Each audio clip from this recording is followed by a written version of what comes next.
के एसोसिएट के YouTube channel में आपका स्वागत है दोस्तों आज अमीर हो या गरीब, हर किसी के पास बैंक अकाउंट होना ज़रूरी है। लगभग सैलरी से हुई इनकम आपके बैंक खाते में ही आती है। तो दोस्तों इतना ही नहीं, जब से डिजिटल हुआ है तो अगर कोई व्यक्ति मजदूरी भी करता है तो पैसा सीधे आपके बैंक अकाउंट में आता है यूपीआई के जरिए। कुछ लोग हैं जो कैश लेन देन कर रहे हैं भारत में, तो आपको ये जानना जरूरी है आपके बैंक अकाउंट में जो पैसा पड़ा है क्या वो इनकम टैक्स के दायरे में आता है या नहीं आता है। सबसे पहले आपको मालूम होना चाहिए कि बैंक में अकाउंट खुलवाने के 3 विकल्प हैं। तो दोस्तों सबसे पहले सैलरी अकाउंट, दूसरा करंट अकाउंट और तीसरा सेविंग अकाउंट।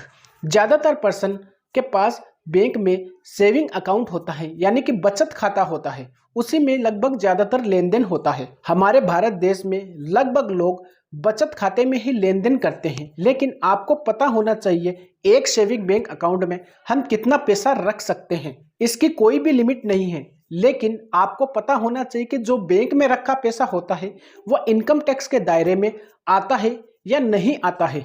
तो दोस्तों central board of direct tax के अनुसार एक सेविंग बैंक अकाउंट में 10 लाख से ज़्यादा की अगर रिसिप्ट होती है तो ये जानकारी इनकम टैक्स डिपार्टमेंट को देनी होती है। ये लिमिट म्यूचुअल फंड, एफडी, शेयरों के निवेश पर भी लागू होती है।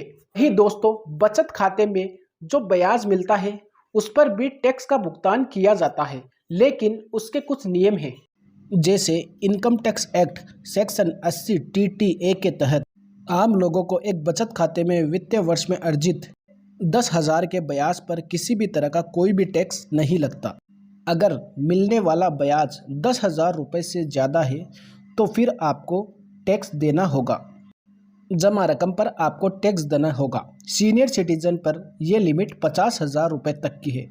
यहाँ पर यह रियायत कर रखी है। तो आप सोच रहे होंगे साल में 10,000 रुपये से ऊपर के इंटरेस्ट पर टैक्स क्यों देना होगा? क्योंकि सेविंग बैंक अकाउंट से होने वाली आय को आपके अदर सोर्स की इनकम में ही जोड़ा जाता है और फिर आपको कुल आय के संबंध में टैक्स देना होता है। आज की तारीख में सभी दिग्गज प्राइवेट और सरकारी बैंक 2.7% से लेकर 4% तक का ब्याज दे रहे हैं। दोस्तों अगर आपको ये वीडियो इन्फॉर्मेटिव लगी है तो चैनल को ज़रूर सब्सक्राइब करें और इस वीडियो को लाइक और शेयर ज़रूर करें।